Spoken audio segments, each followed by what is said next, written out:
সিস্টেমে মুই কাটলো না আমি সিলাতে মতো মতো কি তোমার চোখলা সব ওই এর ভিতরে ঢুকে আছে হ্যাঁ চোখলার দিকে আমার বহুত বিশ্বাস সব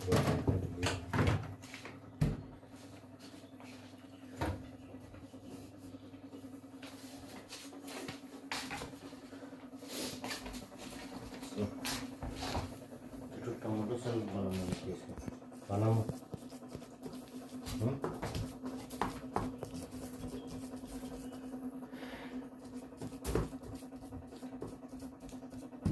আসসালামু আলাইকুম, কেমন আছেন আপনারা সবাই?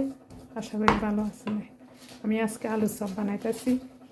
4টা আলুকে আমি সিদ্ধ করলাম, সিদ্ধ করি এখানে পেঁয়াজ দিলাম বড় বড় 2টা, তারপরে হচ্ছে লবণ, একটু জিরা, রসুন বাটা, হলুদ, মরিচ,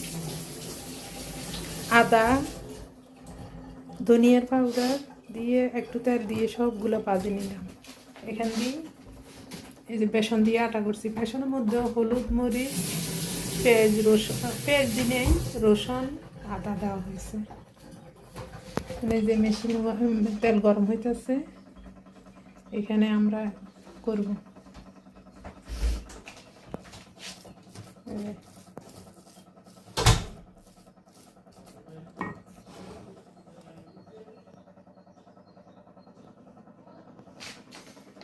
এই যে এখানে তেল গরম দিছি মেশিনেটার মধ্যে।